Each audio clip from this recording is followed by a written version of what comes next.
Hello guys, welcome to my YouTube channel. और आज हम क्विक रिवीजन करने वाले हैं रॉबर्ट ब्राउनिंग के बारे में। गाइस, यहाँ पर मैंने उनकी बायोग्राफी को ब्रीफ में एक्सप्लेन किया है, उनके इम्पोर्टेंट वर्क को एक्सप्लेन किया है। और गाइस, यहाँ पर लिए हैं मैंने उन्हीं से रिलेटेड इम्पोर्टेंट क्वेश्चंस को जो मल्टीपल चॉइस टाइप में हैं। तो गाइस, इस वीडियो को बिना स्किप किए देखिएगा। सभी बहुत इम्पोर्टेंट क्वेश्चन हैं टीजीटी, पीजीटी और केवीएस और अदर कॉम्पिटिटिव एग्ज़ाम के लिए। तो इस वीडियो को लास्ट तक देखिएगा और एग्ज़ाम से पहले इस वीडियो को ज़रूर देख लीजिएगा गाइस, क्योंकि सभी इम्पोर्टेंट क्वेश्चंस को मैंने यहाँ पर लिया है। तो चलिए बिना देर किए स्टार्ट करते हैं और बहुत जल्दी से इस वीडियो को कंप्लीट कर लेते हैं। Let's start it. तो चलिए गाइस, सबसे पहले बात कर लेते हैं इनकी डेट ऑफ बर्थ की। यहाँ पर मैंने इनकी बायोग्राफी को ब्रीफ में एक्सप्लेन किया है और हम यहाँ पर कुछ इम्पोर्टेंट पॉइंट्स के बारे में जानने वाले हैं।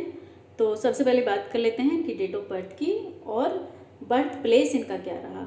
तो इनकी डेट ऑफ बर्थ है 7 मई 1812। 7 मई 1812 को इनका जन्म हुआ। कहाँ पर हुआ? कंबरवेल, लंदन, इंग्लैंड के अंदर। कंबरवेल, लंदन, इंग्लैंड के अंदर। और इनकी डेथ हुई 12 दिसंबर 1889 को। ठीक है। और जब इनकी एज रही थी 77। यहाँ से भी क्वेश्चन पूछ लिया जाता है कि इनकी एज क्या थी जब इनकी डेथ हुई। तो इनकी एज रही 77। 1889 में इनकी डेथ हुई थी वेनिस किंगडम ऑफ इटली के अंदर। और रेस्टिंग प्लेस रहा इनका वेस्टमिनिस्टर एबे, यानी कि यहाँ पर इनको दफनाया गया था। कहाँ पर? वेस्टमिनिस्टर एबे के अंदर। ऑक्यूपेशन की अगर बात करें तो ये एक बेहतरीन पोएट रहे और इनको लव पोएट के नाम से भी जाना जाता है। और रिलेटिव्स रहे इनके रॉबर्ट ब्राउनिंग इनके फादर थे और सारा एंड वाइटमैन इनकी मदर का नाम था। इम्पोर्टेंट पॉइंट्स को ही हम इस वीडियो के अंदर करेंगे गाइस, एक्स्ट्रा पॉइंट्स हम नहीं करेंगे। ठीक है, क्योंकि हम क्विक रिवीजन कर रहे हैं और यहीं से आपके लिए क्वेश्चन आएंगे, आई एम श्योर। स्पाउस की अगर बात करें तो एलिजाबेथ बैरेट ब्राउनिंग इनकी पत्नी का नाम था गाइस। 1846 में इन्होंने इनसे शादी की थी और 1861 में इनकी डेथ भी हो गई थी।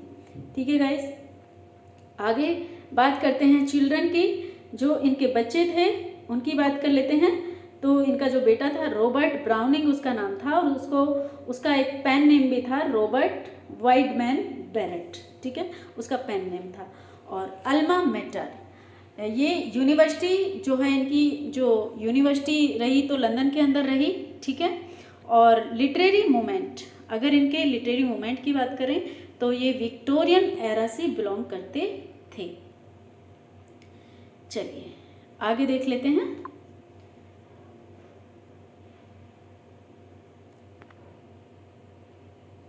हाँ, तो Robert Browning belong to Victorian age. देखिए अभी हमने बात की कि वो किस एज से बिलोंग करते थे, तो वो विक्टोरियन एज से बिलोंग करते थे। यहाँ पर डिटेल में मैं आपको कुछ पॉइंट एक्सप्लेन करूँगी।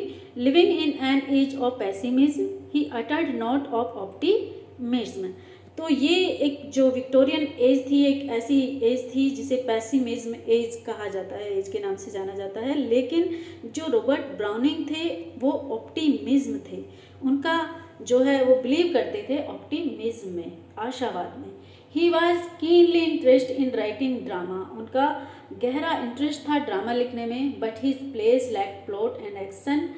लेकिन क्या था कि उनके जो प्लेस होते थे प्लॉट और एक्शन की उनमें कमी होती थी और इमेजिनेटिव एलिमेंट्स पर ही वो ज़्यादा फोकस करते थे।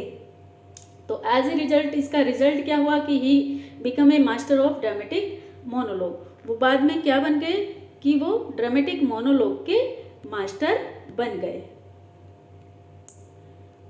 ड्रामेटिक मोनोलॉग के मास्टर भी इनको रॉबर्ट ब्राउनिंग को कहा जाता है। तो browning frequently express his views on human life. उन्होंने जो अपने व्यूज एक्सप्रेस किए हैं फ्रीक्वेंटली वो ह्यूमन लाइफ की फिलॉसफी पर किए हैं। He is the very antithesis of pop. Pop के वो अपोजिट कहे जाते हैं क्योंकि पॉप प्लॉट को ज़्यादा इम्पोर्टेंस देते थे अपने वर्क के अंदर और किसी भी वर्क के अंदर उन्होंने प्लॉट को ज़्यादा इम्पोर्टेंस दी है। जबकि इन्होंने दी है इमेजिनेशन को, ठीक है, थॉट्स को ज़्यादा इंपॉर्टेंस दी है। He is careful of the thoughts but careless of expression, expression के लिए वो केयरलेस रहते थे। He is one of the greatest metrical artist, वो एक महान मेट्रिकल आर्टिस्ट रहे इंग्लिश लैंग्वेज के अंदर। He was great, he was great poet of love, उनको पोएट ऑफ लव भी कहा जाता है। At the age of 21 he wrote Pauline, इनका ये पहला वर्क था, जो पॉलिन है गाइस इनका पहला वर्क था। इससे कोई ज़्यादा सक्सेस इन्हें नहीं मिली थी, बस थोड़े से सेटिस्फैक्शन इनको इसके पब्लिशिंग से हुआ था, ठीक है। 21 में इन्होंने पॉलिन को लिखा था, ये पहला वर्क है इनका। और इसके बाद इनको सफलता मिली थी किस वर्क से? लार्ज वैरायटी ऑफ वर्स, इन्होंने लार्ज वैरायटी ऑफ वर्स की एक लार्ज वैरायटी को लिखा था, ठीक है। तो उससे इनको एक ग्रेट सक्सेस मिली थी अपने वर्क में, जिसे कहते हैं पूर्ण रूप से इनको सफलता मिली थी, जो इनकी सफलता का एक परफेक्ट एग्जाम्पल रहा। अब बात कर लेते हैं इनके मेन वर्क की। तो जो इनका मेन वर्क है guys, Evelyn hope. Evelyn hope क्या है गाइस? ये एक पोयम है और ये रॉबर्ट ब्राउनिंग ने लिखी है।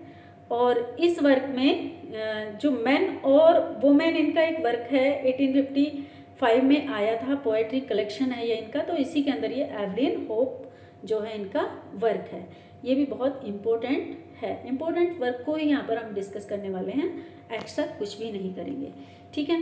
नेक्स्ट है लास्ट राइड टुगेदर।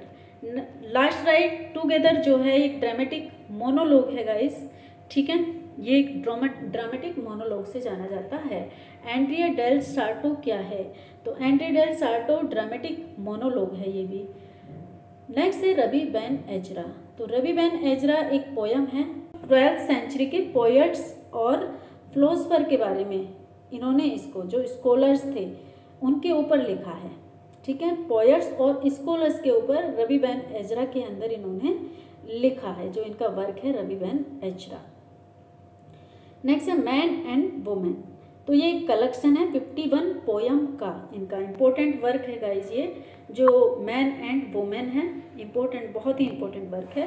51 पोयम इसके अंदर इन्होंने दिखाई हैं। 51 पोयम का ये कलेक्शन है।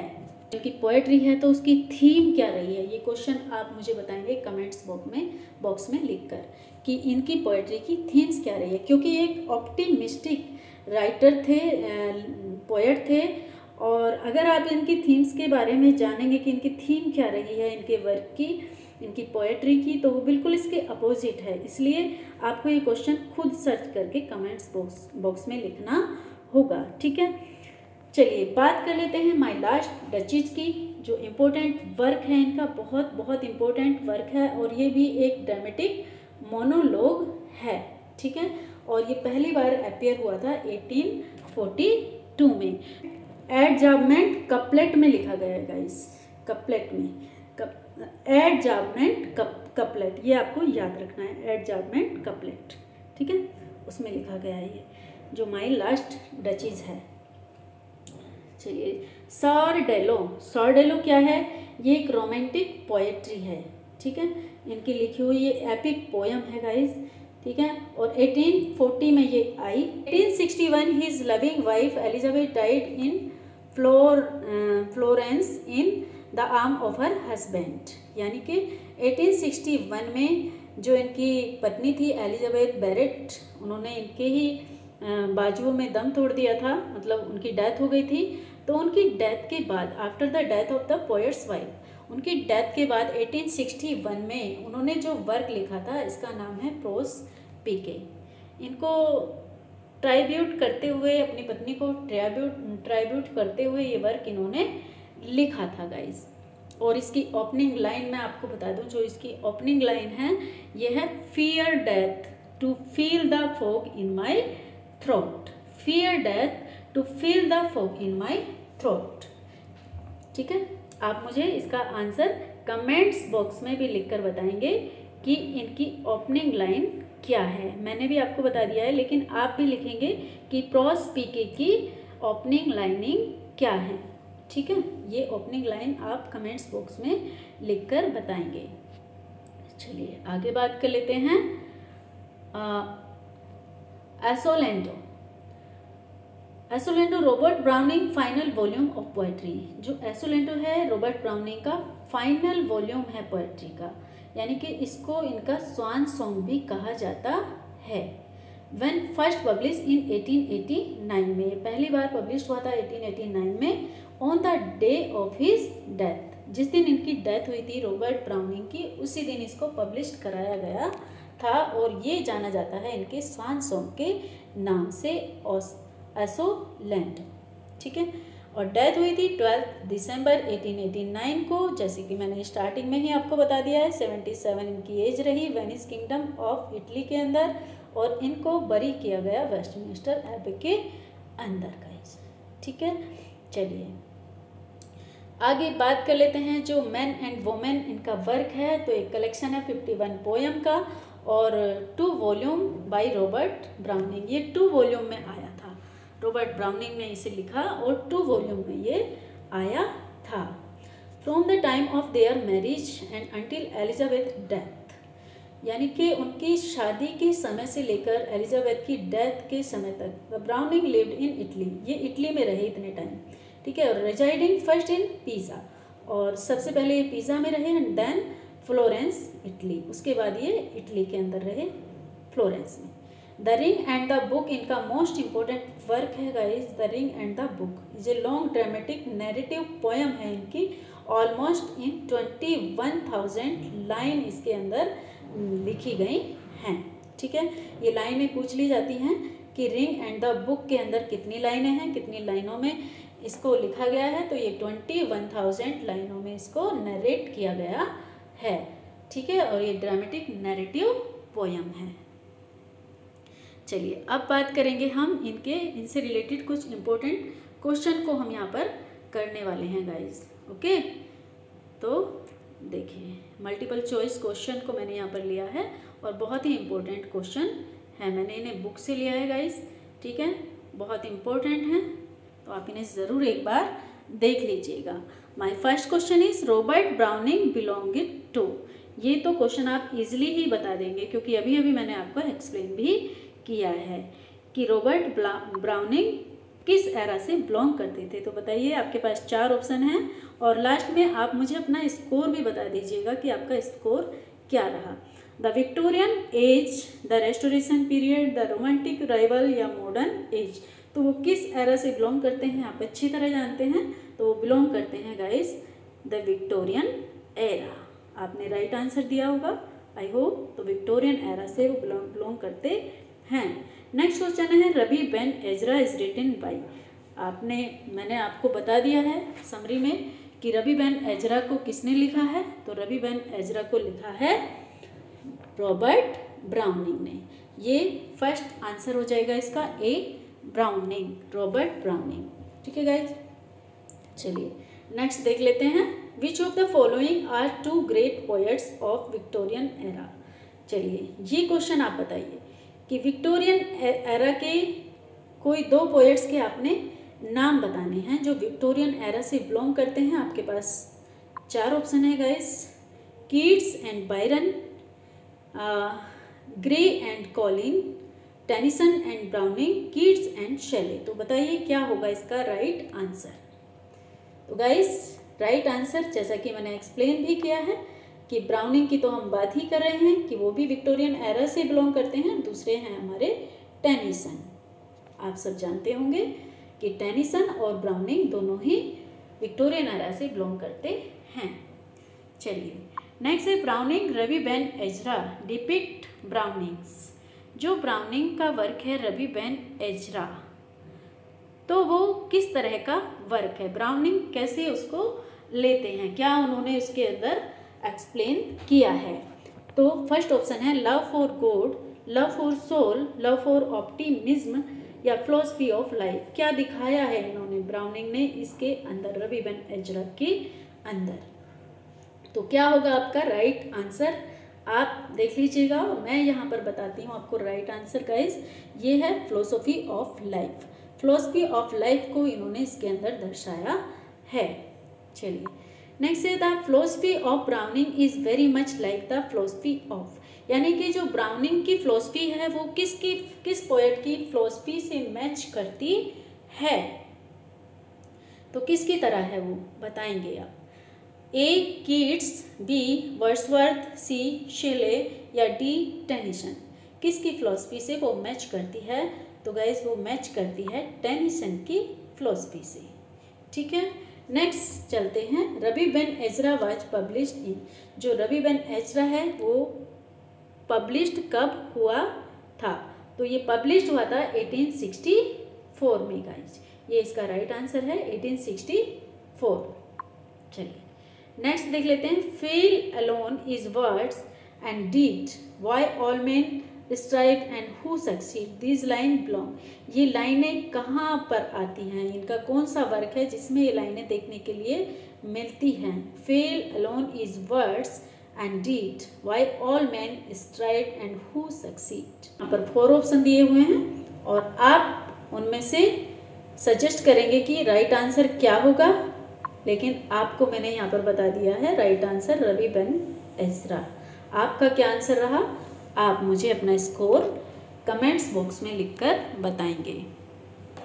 नेक्स्ट है, Browning wife Elizabeth Moulton Barrett was a, वो क्या थी, जो उनकी पत्नी थी, ब्राउनिंग की जो पत्नी थी एलिजाबेथ बैरेट, वो क्या थी, तो वो पेशे से क्या थी, वो भी वो ड्रामेटिस्ट थी, प्रोज राइटर थी, सिंगर थी या फिर पोएट थी। तो क्या होगा इसका राइट आंसर, तो इसका राइट आंसर होगा गाइस वो भी एक पोएट थी। नेक्स्ट है, Browning is known as a, Browning को जाना जाता है death poet, love poet, nature poet या फिर लेजिक पोएट, तो लेजिक पोएट, तो किस नाम से उन्हें जाना जाता है, तो क्या होगा आपका राइट आंसर। तो गाइज यहाँ पर मैं आपको राइट आंसर बता दूं, उनको लव पोएट के नाम से भी जाना जाता है, ब्राउनिंग को लव पोएट के नाम से भी जाना जाता है। चलिए नेक्स्ट पर चलते हैं। नेक्स्ट है, ब्राउनिंग सॉर्डेलो इज ए पोयम, जो ब्राउनिंग की सॉर्डेलो है ये एक इनकी पोयम है गाइस, ठीक है, और ये एक रोमांटिक पोएट्री और एपिक पोयम भी इसको कहा जाता है, जो 1840 में आई थी, ठीक है। तो इसके अंदर लाइनें पूछ ली गई हैं कि लाइनें इसके अंदर कितनी हैं, ठीक है। तो इसके अंदर लाइनें हैं 200 लाइन्स हैं या 195 लाइन्स हैं या 6000 लाइन्स हैं या फिर 68 लाइन्स हैं, तो क्या होगा आपका राइट आंसर। तो इसके अंदर कितनी लाइनें हैं गाइस, इसके अंदर लाइनें हैं 6000 लाइन इसके अंदर हैं। नेक्स्ट है, browning was buried in, browning को कहाँ पर दफनाया गया था, तो क्या इनको आपके पास 4 ऑप्शन हैं, टिंटन एबे में दफनाया गया था या फिर वेस्टमिनिस्टर एबे में या फिर नॉर्मन टावर में या फिंसबर्ग में, कहाँ पर इनको दफनाया गया था, तो इनको दफनाया गया था गाइस वेस्टमिनिस्टर एबे के अंदर। क्या है आपका राइट आंसर, ये आप अपना स्कोर चेक करेंगे। नेक्स्ट है, browning had a special love for, इनका स्पेशल लव किसके लिए था गाइस, इटली के लिए, रोम के लिए, इंग्लैंड के लिए या फिर फ्रांस के लिए, किसके लिए था, क्या होगा आपका राइट आंसर। तो मैं यहाँ पर आपको बता दूँ, इनका जो स्पेशल लव था वो इटली के लिए था गाइस, ठीक है। चलिए नेक्स्ट देख लेते हैं, the first printed poem of browning, इनकी जो पहली प्रिंटेड पोयम थी वो कौन सी रही, ठीक है। Option A Pauline, B Prospice, C my last duchess, D rabbi Ben Ezra. तो ये कौन सी रही इनकी फर्स्ट प्रिंटेड पोयम, तो ये रही इनकी पॉलिन, फर्स्ट प्रिंटेड पोयम रही इनकी, ठीक है। नेक्स्ट है, browning was influenced by, browning किससे इन्फ्लुएंस्ड थे, ठीक है, क्या होगा आपका राइट आंसर। जो ब्राउनिंग थे वो किससे इन्फ्लुएंस्ड थे, ऑप्शन ए कीट्स एंड शेले से, ऑप्शन बी कीट्स से, सी बायरन से या फिर डी बायरन एंड शेले से। किससे इन्फ्लुएंस्ड थे ये? तो गाइस राइट आंसर होगा डी, बायरन एंड शेले से ये इन्फ्लुएंस्ड थे। नेक्स्ट है इन the poem lost leader browning had, इनकी जो एक पोएम थी लॉस्ट लीडर, उसमें इन्होंने लॉस्ट लीडर किसको कहकर बुलाया है, किसको कहा है इन्होंने लॉस्ट लीडर? तो बताइए, शेले को कहा है, क्या कीट्स को कहा है, या फिर यीट्स को कहा है, या फिर वर्ड्सवर्थ को कहा है? गाइस आपने वर्ड्सवर्थ को पढ़ा होगा, तो उसमें भी आपको बताया गया होगा कि वर्ड्सवर्थ को लॉस्ट लीडर कहकर किसने पुकारा है। तो ये रॉबर्ट ब्राउनिंग ने लॉस्ट लीडर कहा है वर्ड्सवर्थ को, और ये इनका वर्क है लॉस्ट लीडर, इनकी पोयम है, इसके अंदर इन्होंने इनको वर्ड्सवर्थ को लॉस्ट लीडर कहा है। तो आपका राइट आंसर होगा ऑप्शन डी। चलिए नेक्स्ट है, I was ever a fighter, most important question है guys. I was ever a fighter so one fight more, this line are of, ये लाइन कहाँ से ली गई है? I was ever a fighter so one fight more, ये question कई बार exam में आ चुका है और आ भी सकता है गाइस, ठीक है। तो आपको ध्यान रखना है ये लाइनें कहाँ से ली गई हैं। तो बताइए, आपके पास है 4 option, the last ride together, B grammarian's funeral, या प्रोस्पिके, या फिर रवि वैन एचरा, कहाँ से इन लाइनों को लिया गया है? तो गाइस जब इनकी पत्नी की डेथ हो गई थी उसके बाद इन्होंने जो वर्क लिखा था उसका नाम था प्रोस्पिके, और उसी की ही ये लाइनें हैं। I was ever a fighter so one fight more, Prospice की लाइनें हैं। चलिए नेक्स्ट देख लेते हैं, who consider Browning as a philosophical poet, Browning को एक फिलोसफिकल पोएट के रूप में किसने कंसीडर किया है? ऑप्शन है सिडनी ने, रिकेट ने, वर्ड्सवर्थ ने, या फ्रेडरिक रायलैंड ने, किसने किया है गाइस? तो राइट आंसर होगा फ्रेडरिक रायलैंड। ये फ्रेडरिक रायलैंड ने इनको जो है ब्राउनिंग को कंसीडर किया है फिलोसफिकल पोएट के रूप में। नेक्स्ट है browning acquired mastery over, browning ने किस पर मास्टरी एक्वायर्ड की है गाइस, यानी कि उनको किसका मास्टर बोला जाता है? तो आप बताएंगे, option A dramatic monologue, B elegies, C sonnets, D odes, क्या होगा राइट आंसर? तो राइट आंसर होगा गाइस यहाँ पर ड्रामेटिक मोनोलॉग, उनको ड्रामेटिक मोनोलॉग का मास्टर कहा जाता है। चलिए नेक्स्ट है ब्राउनिंग अप्रोच, इनकी अप्रोच के बारे में अगर बात करें तो ब्राउनिंग अप्रोच क्या रही इनकी अप्रोच? तो ये किस तरह के कवि रहे, किस तरह के पोएट्स रहे, क्या पैसिमिस्टिक थे, या फिर ऑप्टिमिस्टिक थे, या साइनिकल थे, या फिर मोरल थे, किस तरह के रहे?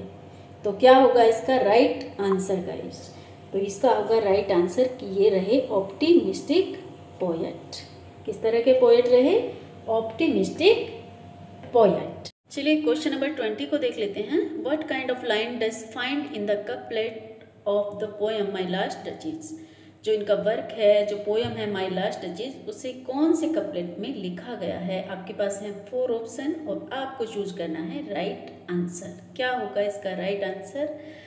ए end rhyme couplet, B enjambment couplet, C free rhyme couplet, D close rhyme couplet. तो क्या होगा आपका राइट आंसर?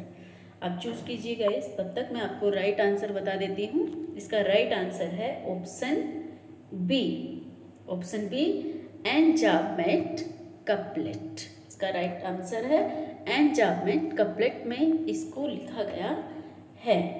नेक्स्ट पर चलते हैं। नेक्स्ट क्वेश्चन है which god's statue is presented in the poem my last duchess. तो जो इनकी पोएम है माई लास्ट डचीज, उसमें कौन से गॉड के स्टेचू को प्रेजेंट किया गया है? आपके पास 4 ऑप्शन है, क्या होगा आपका राइट आंसर? ज्यूस, बी एक्सेल्स, सी अपोलो, डी नेपच्यून। तो क्या होगा आपका राइट आंसर? तो यहाँ पर गाइज मैं बता दूँ आपको, इसका राइट आंसर है नेपच्यून। ठीक है, नेपच्यून को यहाँ पर प्रेजेंट किया गया है, एक गॉड के स्टेचू को, ठीक है, नेपच्यून गॉड के स्टेचू को यहाँ पर प्रेजेंट किया गया है माई लास्ट डचेज के अंदर। चलिए नेक्स्ट देख लेते हैं। नेक्स्ट है 22, how many rhyming couplet have in the poem my last duchess. ये इनकी इम्पोर्टेंट पोएम है गाइज माई लास्ट डचेज, और ये कितने कपलेट में लिखी गई है, टोटल कितने कपलेट हैं इसके अंदर आप बताएंगे, ठीक है। तो आपके पास है 4 ऑप्शन, ए 21 कपलेट, बी 25 कपलेट, सी 28 कपलेट या फिर डी 30 कपलेट्स। क्या होगा आपका राइट आंसर? तो तब तक मैं आपको बता दूं, आपका राइट आंसर होगा ऑप्शन सी 28 कपलेट में इसको लिखा गया है। चलिए नेक्स्ट पर चलते हैं। What are the opening line of the poem Prospice. जो प्रोस पीके इनकी पोएम है उसकी ओपनिंग लाइन क्या है, मैंने आपको बताया भी है जब मैं आपको इसकी समरी एक्सप्लेन कर रही थी। तो आप इस क्वेश्चन को आई थिंक फाइंड आउट कर लेंगे जल्दी से।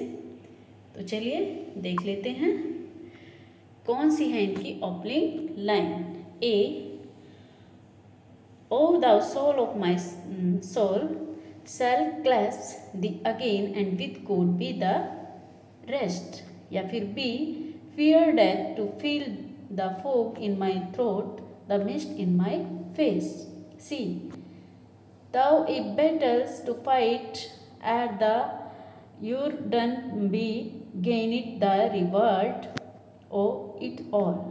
या फिर D, I was ever a fighter so one fight more the best and the last. ठीक है, प्रोस पीके की जो ओपनिंग लाइन की बात हो रही है गाइस, ओपनिंग लाइन, ठीक है, बीच की लाइन की बात नहीं हो रही है, ओपनिंग लाइन की बात हो रही है। तो क्या होगा आपका right answer?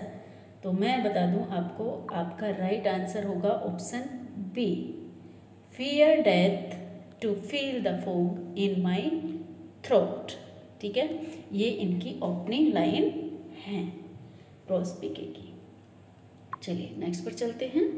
24, in which poem does Browning talk about the fear of death and his resolve to accept death. तो ये इनकी कौन सी पोएम है? अभी ऊपर इसी क्वेश्चन के बारे में बात हुई है और इसे आप आसानी से आंसर कर सकते हैं। तो क्या होगा आपका राइट आंसर 4 ऑप्शन में से? ठीक है, तो बताइए।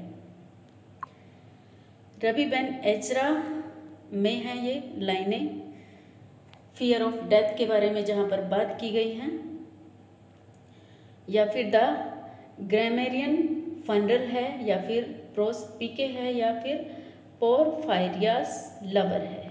तो क्या होगा आपका राइट आंसर गाइस? तब तक मैं आपको बता दूं, इसका राइट आंसर है सी। आई थिंक आपने भी इसी को चुना होगा, प्रोस पीके, क्योंकि इसी के बारे में हम अभी बात कर रहे थे।